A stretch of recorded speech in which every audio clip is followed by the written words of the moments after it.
రాష్ట్ర ప్రభుత్వం అమలు చేస్తున్న పథకాలతో పాటు ఎస్సీ వర్గీకరణ కులగణన సర్వేను ప్రజల్లోకి విస్తృతంగా తీసుకెళ్లాలని ఎమ్మెల్యేలు ఎమ్మెల్సీలకు సూచించారు సీఎం రేవంత్ రెడ్డి. నియోజకవర్గాల్లో ఇచ్చిన హామీలు నెరవేర్చడానికి కృషి చేయాలని చెప్పారు. ప్రజలు కాంగ్రెస్ వైపే ఉన్నారని, స్థానిక సంస్థల్లో విజయం సాధించాలని తెలిపారు. గ్రామ పంచాయతీలను ఏకగ్రీవం చేయించే బాధ్యత ఎమ్మెల్యేలదేనని స్పష్టం చేశారు సీఎం రేవంత్ రెడ్డి. స్థానిక ఎన్నికల్లో విజయం సాధించడానికి ఎమ్మెల్యేలు కృషి చేయాలన్నారు సీఎం రేవంత్ రెడ్డి. మెజారిటీ గ్రామ పంచాయతీలు ఏకగ్రీవమయ్యేలా చొరవ తీసుకోవాలని సూచించారు. ఏకగ్రీవం చేసే బాధ్యత ఎమ్మెల్యేలదేనని స్పష్టం చేశారు. హైదరాబాద్ ఎంసీ హెచ్ఆర్డీలో జరిగిన సీఎల్పీ సమావేశంలో స్థానిక సంస్థల ఎన్నికలు, కులగణన సర్వే, ఎస్సీ వర్గీకరణతో పాటు పలు అంశాలను చర్చించారు. బడ్జెట్పై పవర్ పాయింట్ ప్రజెంటేషన్ ఇచ్చారు డిప్యూటీ సీఎం భట్టి. కులగణన వర్గీకరణపై జనాల్లోకి వెళ్లాలని ఎమ్మెల్యేలకు సూచించారు సీఎం రేవంత్ రెడ్డి. నియోజకవర్గాల్లో ఇచ్చిన హామీలపై దృష్టి పెట్టాలన్నారు. సమస్యలు ఉంటే పీసీసీ చీఫ్కు లేదా తనకు చెప్పాలని సూచించారు.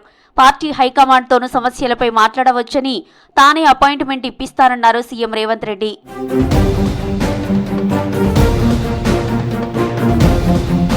పార్టీలో నేతల మధ్య సమన్వయం అవసరమన్నారు రాష్ట్ర కాంగ్రెస్ వ్యవహారాల ఇన్ఛార్జి దీపాదాస్ మునిషి.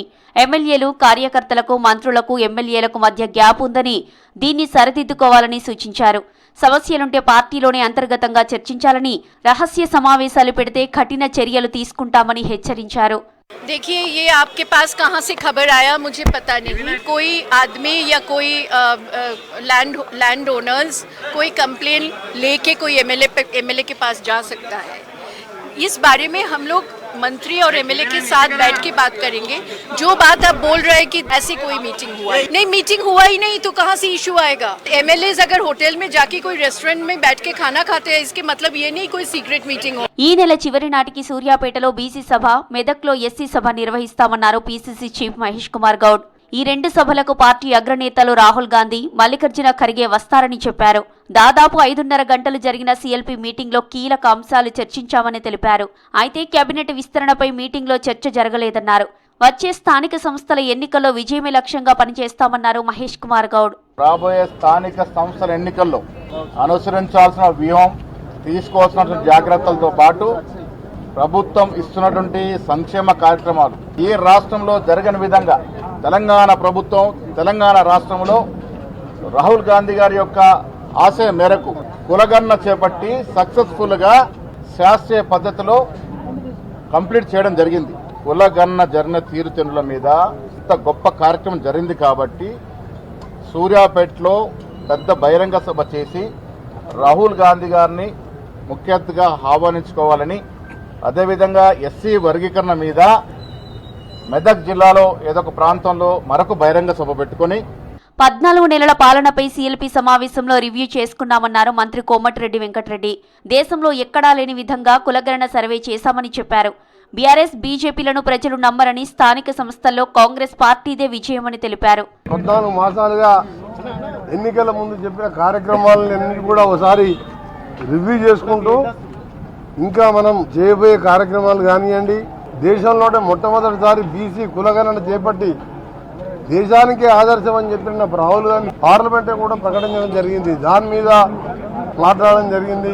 రాబో స్థానిక సంస్థల ఎన్నికలు కానీ ఎప్పుడు ఎన్నికలు వచ్చినా 100% మంది కాంగ్రెస్ పార్టీ గెలవలసిందే. ఇవాళ బీఆర్ఎస్ పార్టీ అనేది లేనే లేదు తెలంగాణలో. బీజేపీ ఉన్న వాళ్ళ స్టేట్మెంట్కి పరిమితమైంది తప్ప వాళ్ళు ఏ స్కీమ్ ఒకటి కూడా, మనం చేసిన స్కీమ్లలో ఒకటి కూడా చేసింది లేదు. సీఎల్పీ మీటింగ్ లో 56 మంది ఎమ్మెల్యేలు, 9 మంది ఎమ్మెల్సీలు పాల్గొన్నారు. పలు సమస్యలు సీఎం దృష్టికి తీసుకొచ్చారు ఎమ్మెల్యేలు. బీఆర్ఎస్ హయాంలో జరిగిన భూ కబ్జాలపై చర్యలు తీసుకోవాలని కోరారు. సీఎల్పీ సమావేశం ముగిసిన తర్వాత ఢిల్లీ వెళ్లారు CM Revanth Reddy, PCC chief Mahesh Kumar Goud. స్థానిక ఎన్నికలు, రాష్ట్రంలో ప్రతిష్టాత్మకంగా నిర్వహించిన కులగణన సర్వే, ఎస్సీ వర్గీకరణ వంటి విషయాలపై హైకమాండ్తో చర్చించనున్నారు.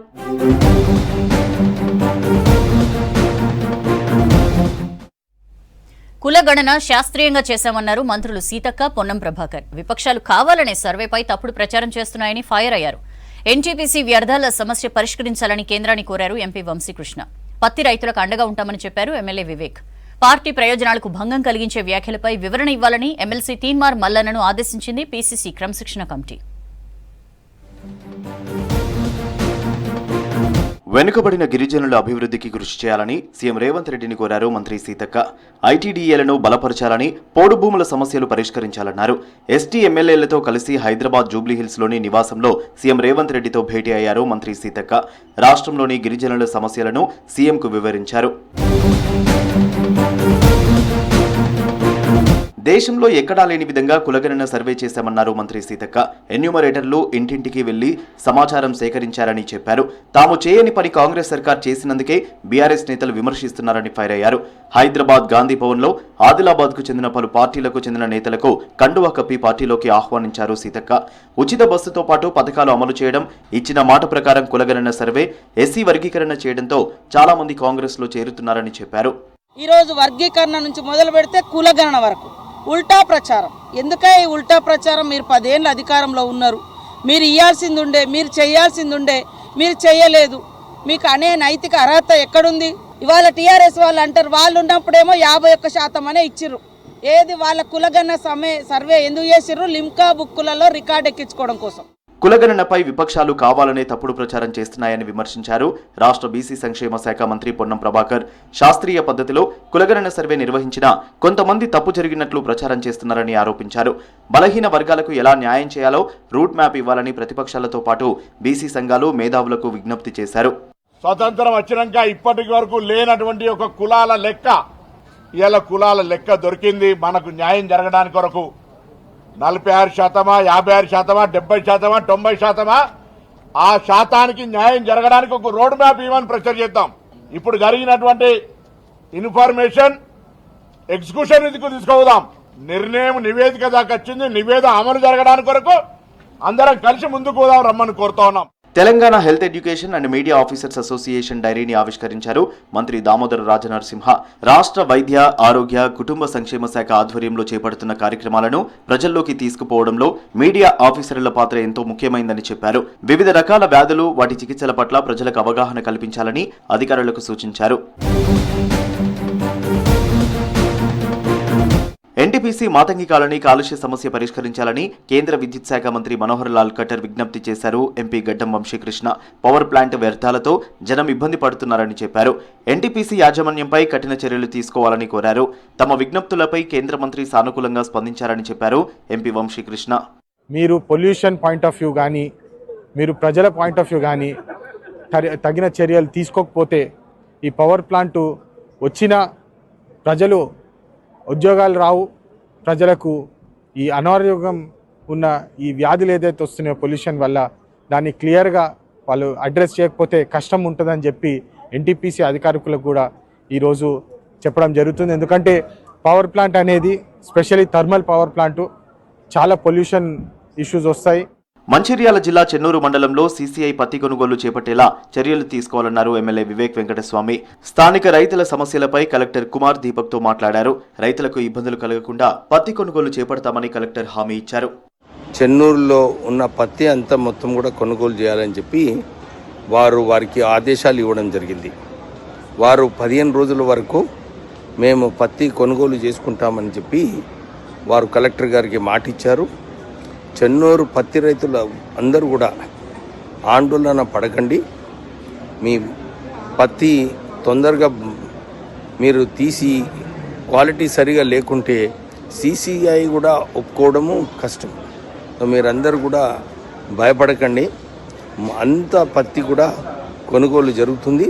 బీసీల మనోభావాలు దెబ్బతినేలా కులగణన నివేదిక తగలబెట్టినందుకు, పార్టీ ప్రయోజనాలను పక్కన పెట్టి వ్యక్తిగత ఎజెండాతో ముందుకు వెళ్తున్నందుకు వివరణ ఇవ్వాలని ఎమ్మెల్సీ తీన్మార్ మల్లన్నకు షోకాజు నోటీస్ జారీ చేసింది కాంగ్రెస్ క్రమశిక్షణ కమిటీ. వారం రోజుల్లో వివరణ ఇవ్వకుంటే పార్టీ నిబంధనల ప్రకారం చర్యలు తీసుకుంటామని తెలిపింది. ఢిల్లీలో పలువురు కేంద్ర మంత్రుల్ని కలిశారు బీఆర్ఎస్ నేతలు. యూజీసీ ముసాయిదా నిబంధనలపై కేంద్రానికి వినతి పత్రం సమర్పించారు. యూజీసీ నిబంధనల పేరుతో రాష్ట్రాల హక్కులను హరించొద్దన్నారు. ఇక కేసీఆర్ పై కక్షతో కాంగ్రెస్ ప్రభుత్వం ప్రాజెక్టులను ఎండబెడుతోందని విమర్శించారు. గోదావరి వట్టిపోయి గుక్కెడు నీటి కోసం మళ్లీ అరిగోసపడే రోజులను కాంగ్రెస్ ప్రభుత్వం గ్యారంటీగా తెచ్చిందన్నారు బీఆర్ఎస్ నేతలు.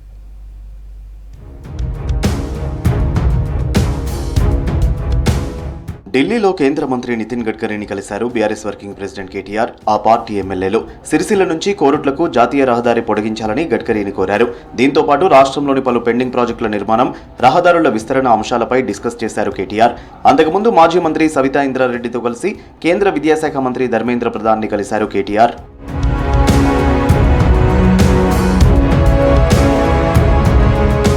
యూజీసీ నిబంధనల పేరుతో రాష్ట్రాల హక్కులను హరిస్తున్నారని ఆరోపించారు కేటీఆర్. నూతన నిబంధనలతో విద్యార్థులకు నష్టం జరుగుతుందన్నారు. తమ అభిప్రాయాలు తెలియజేసేందుకే కేంద్ర మంత్రి ధర్మేంద్ర ప్రధాన్ను కలిసినట్టు తెలిపారు. రాష్ట్ర విశ్వవిద్యాలయాల్లో వీసీల నియామకానికి సంబంధించిన సెర్చ్ కమిటీల బాధ్యతను రాష్ట్ర గవర్నర్ల ద్వారా కేంద్రం నియంత్రించడం రాజ్యాంగ స్ఫూర్తికి విరుద్ధమన్నారు కేటీఆర్. వైస్ ఛాన్సలర్ల ఎంపిక విషయంలో కూడా పారదర్శకత పాటిస్తూ నిష్ణాతులైన వారికి అవకాశాలు ఇవ్వాలి అని వారు కూడా సూచించారు. మేము కూడా ఏకీభవించాం. ఖచ్చితంగా నిష్ణాతులే ఉండాలి, ఖచ్చితంగా అకాడమిషియన్సే ఉండాలి. అట్లా ఉంటేనే పిల్లలకు కూడా భవిష్యత్తు ఉంటుంది, దేశానికి కూడా భవిష్యత్తు ఉంటుందని చెప్పి కూడా వారికి కూడా చెప్పినాం. కానీ ఈ విషయంలో కేంద్రం పూర్తిగా కంట్రోల్ తీసుకోవడం గవర్నర్ల ద్వారా మంచిది కాదు. సమాఖ్య స్ఫూర్తికి మాత్రం ఇది వ్యతిరేకం. This is against federal spirit అని చెప్పి కూడా వారికి గట్టిగా ఖండితంగా చెప్పడం జరిగింది. కేసీఆర్ పై కక్షతో కాళేశ్వరం బ్యారేజీలను కాంగ్రెస్ సర్కార్ ఎండబెట్టిందన్నారు బీఆర్ఎస్ ఎమ్మెల్సీ కవిత. 2014కు ముందులా ఫిబ్రవరిలోనే గోదావరి వట్టిపోయి ఎడారిని తలపిస్తోందన్నారు. ఇప్పుడే ఇలా ఉంటే ఏప్రిల్, మే నెలల్లో పరిస్థితి ఇంకెంత దారుణంగా మారుతుందో అని విమర్శించారు. తలాపునే గోదావరి ఉన్న గుక్కెడు నీటి కోసం మళ్లీ అరిగోసపడే రోజులను కాంగ్రెస్ ప్రభుత్వం గ్యారంటీగా తెచ్చిందన్నారు ఎమ్మెల్యే కవిత.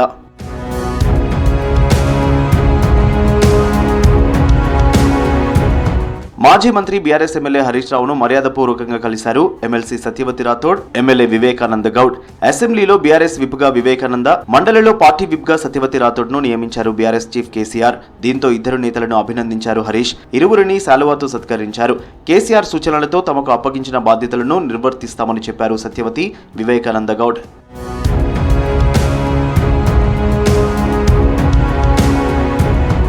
కులగణన సర్వేను తప్పు అని బీఆర్ఎస్ నిరూపించిందన్నారు మాజీ మంత్రి జోగురామన్న. సర్వే పేరుతో బీసీలను మంత్రి పొన్నం కాంగ్రెస్ ప్రభుత్వం మోసం చేసిందని చెప్పారు. తెలంగాణలో ఎన్ని బీసీ కులాలు ఉన్నాయో ప్రభుత్వం చెప్పాలని డిమాండ్ చేశారు. బీసీలకు ద్రోహం చేస్తే మంత్రి పొన్నం ప్రభాకర్ చరిత్రహీనుడిగా మిగిలిపోతాడని విమర్శించారు మాజీ మంత్రి. రీసర్వే ఎందుకు అంటున్నాం? మీరు 52 లక్షల మందిని ఇలా కట్ చేసిండ్రు. మిగతా జనాలు పెరుగుతుంది, ఒక సామాజిక వర్గం ఇంకా పెరుగుతుంది. అంటే ఆ సామాజిక వర్గం అధికారంలో ఉన్నది కాబట్టి, మంత్రులు ఉన్నారు కాబట్టి, కనీసమైన పొన్నం ప్రభాకర్ గారు సిగ్గుండాల. కనీసం ఆ ఉపసంఘం వేస్తే దానికి కూడా చైర్మన్ ఉత్తమ్ కుమార్ రెడ్డి ఉంటారా? అంటే బీసీలు దిక్కులేరా? బీసీ మంత్రిగా నీకు వేయరాదా? దాన్ని తీసుకుపోయి కూడా ఉత్తమ్ కుమార్ రెడ్డి వేసినంటే వాళ్ళు కావలసి. మీరు 130 కులాలలో తెలంగాణ రాష్ట్రంలో ఎన్ని బీసీ కులాలు ఉన్నాయో వారి జాబితా పర్టికులర్ ఇవ్వండి. పార్టీ ఫిరాయింపుల కేసును సీరియస్ గా తీసుకుంది గులాబీ పార్టీ. ఫిరాయింపు ఎమ్మెల్యేలపై వేటు పడే వరకు పోరాడుతామంటున్నారు బీఆర్ఎస్ నేతలు. పార్లమెంట్ బడ్జెట్ సమావేశాలు వాడివేడిగా జరుగుతున్నాయి. అమెరికాలో అక్రమంగా ఉంటున్న భారతీయులకు సంకెళ్లు వేసి తరలించడంపై ఉభయ సభలు దద్దరిల్లాయి. మోదీ సర్కార్ విదేశాంగ విధానం అట్టర్ ఫ్లాప్ అయిందన్నారు విపక్ష ఎంపీలు. మరోవైపు ఎన్డీఏ సర్కార్ సబ్కా సాథ్ సబ్కా వికాస్ నినాదంతో పనిచేస్తోందన్నారు ప్రధాని మోదీ. రాజ్యాంగం పేరుతో డ్రామాలాడితే ప్రజలు నమ్మరన్నారు ప్రధాని. పార్లమెంట్ బడ్జెట్ సమావేశాలు హాట్గా జరుగుతున్నాయి. రాజ్యసభలో రాష్ట్రపతి ప్రసంగంపై ధన్యవాద తీర్మానానికి సమాధానమిచ్చారు ప్రధాని మోదీ. ఎన్డీఏ సర్కార్ సబ్కా సాథ్ సబ్కా వికాస్ నినాదంతో పనిచేస్తోందన్నారు. విభజించి పాలించడం కాంగ్రెస్ విధానమైతే అందరినీ కలుపుకుపోవడం బీజేపీ లక్ష్యమన్నారు. ఓబీసీ కోటాకు రాజ్యాంగ హోదా కల్పించామని చెప్పారు. ఆర్థికంగా వెనుకబడిన వారి కోసం 10% ఈడబ్ల్యూఎస్ రిజర్వేషన్ తెచ్చామన్నారు మోదీ. हर किसी ने अपने अपने तरीके से राष्ट्रपति जी के अभिभाषण को जिसने जैसे समझा वैसे यहाँ समझाया. मैं समझ नहीं पाता हूँ कि इसमें कठिनाई क्या है. सबका साथ सबका विकास ये तो हम सबका दायित्व है. लेकिन जहाँ तक कांग्रेस का सवाल है, उनसे सबका साथ सबका विकास इसके लिए कोई अपेक्षा करना मैं समझता हूं कि बहुत बड़ी गलती हो जाएगी. అంబేద్కర్ ఆశయ సాధనే లక్ష్యంగా ఎన్డీఏ సర్కార్ పనిచేస్తుందన్నారు ప్రధాని మోదీ. రాజ్యాంగ నిర్మాతను అవమానించిందే కాంగ్రెస్ పార్టీ అన్నారు. అంబేద్కర్ పై నిజంగా ప్రేముంటే భారతరత్న ఎందుకు ఇవ్వలేదని ప్రశ్నించారు. బీజేపీపై ఉన్న భయంతోనే కాంగ్రెస్ జై భీమ్ నినాదం జపిస్తుందని విమర్శించారు. కాంగ్రెస్ బుద్ధి తెలిసే కూటమి నుంచి ఒక్కో పార్టీ వైదొలుగుతుందన్నారు మోదీ. बाबा साहब आम्बेडकर के साथ कांग्रेस को कितनी नफरत रही थी, उनके प्रति कितना गुस्सा था, और किसी भी हालत में बाबा साहब की हर बात के प्रति कांग्रेस चिढ़ जाती थी। बाबा साहब को चुनाव में पराजित करने के लिए क्या कुछ नहीं किया गया।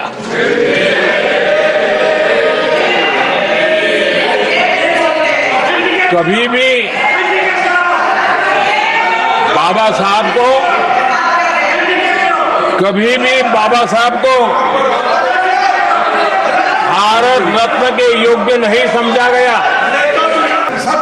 आज मजबूरन कांग्रेस को जय भीम बोलना पड़ रहा है, उनका मुंह सूख जाता है। అమెరికాలో అక్రమంగా ఉంటున్న భారతీయులకు సంకెళ్లు వేసి తరలించడంపై ఉభయ సభలు దద్దరిల్లాయి. కాళ్ళు చేతులకు సంకెళ్లు వేసి నేరస్తుల్లా సైనిక విమానంలో తరలించాల్సిన అవసరమేంటన్నారు విపక్ష ఎంపీలు. మోదీ సర్కార్ అసమర్థతతోనే ట్రంప్ సర్కార్ ఈ దుశ్చర్యకు తెగబడిందన్నారు కూటమి ఎంపీలు. కేంద్రం తీరును నిరసనగా పార్లమెంట్ ఆవరణలో నిరసన తెలిపారు.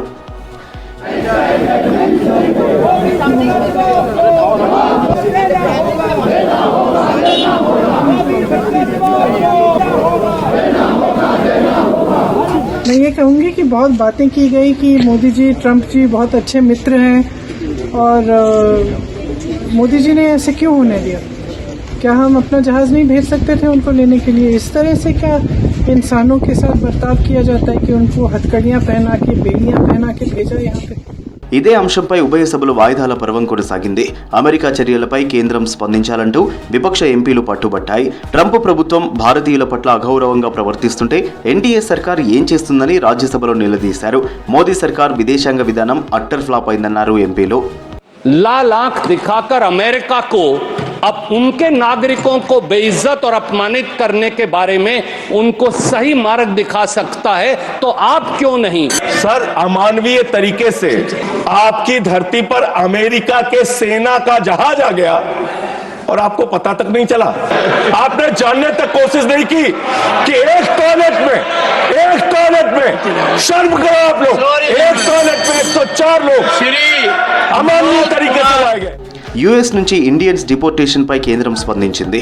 అమెరికా నుంచి అక్రమ వలసదారులను వెనక్కి పంపడం కొత్తేం కాదన్నారు విదేశాంగ మంత్రి జయశంకర్. భారతీయులకు అవమానం జరగకుండా యుఎస్ అధికారులతో మాట్లాడుతున్నట్టు చెప్పారు. చట్టవిరుద్ధంగా అమెరికా ఎలా వెళ్లారు, ఏజెంట్లు ఎవరు అనే దానిపై ఎంక్వైరీ జరుగుతోందన్నారు. అక్రమ వలసదారులకు సంఖ్యలు వేయడం తప్పేం కాదన్నారు Jayashankar.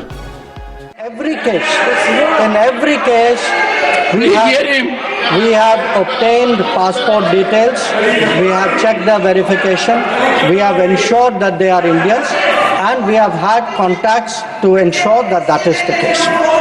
They have been given instruction to sit with every one of the returnees, find out how did they go to America, who was the agent, how did this illegal industry happen, how can we take precautions so that this does not continue. అమెరికాతో చర్చలు జరపడంలో మోదీ సర్కార్ పూర్తిగా విఫలమైందన్నారు విపక్ష నేతలు. కొలంబియాలో సైనిక విమానాన్ని వెనక్కి పంపించాల్సిందన్నారు.